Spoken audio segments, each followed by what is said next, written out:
Hello YouTube vintage stereo restorers and collectors. Today's video is about as controversial as it gets on this channel. I don't talk politics here. We don't discuss diets, anything like that. We talk about stereo and how to make stereo better. You probably hear the lawnmower going by outside. So these originally had their speaker terminals. They're just screw down type. I'm not a big fan of them because I've seen wires short out and they come loose. I like the banana plugs, you know, just boom boom, put them in. Very unlikely to short. So what I usually do is I upgrade them to these, and I do it the easy way. I used to buy, these are actually, okay, these are the low end ones. I used to buy better ones and do a lot of dremeling, or I make a new little plate for here, that type of thing. What I find is occasionally somebody will get one of my amps and they'll say, I want to put it back to speaker terminals for originality. Well, if that's the case, these go in so easily and come out so easily, so it's kind of a compromise. We're going to put these in, just basically screw them in, and you'll know you have the right ones because they're the lower cost ones. But I mean, the metal on here and everything is not super high end. It's not corroded either.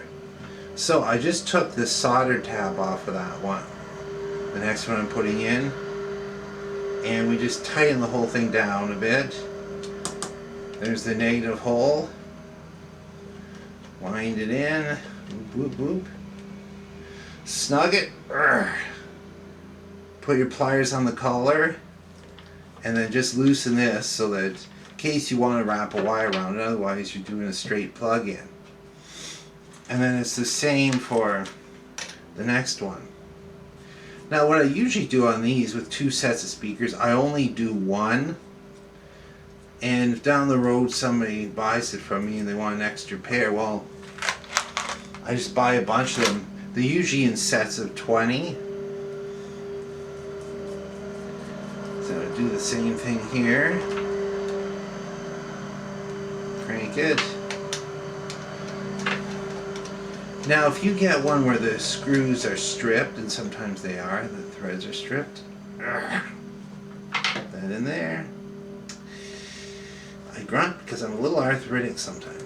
There we go. So this part stays tight, but you can easily do that.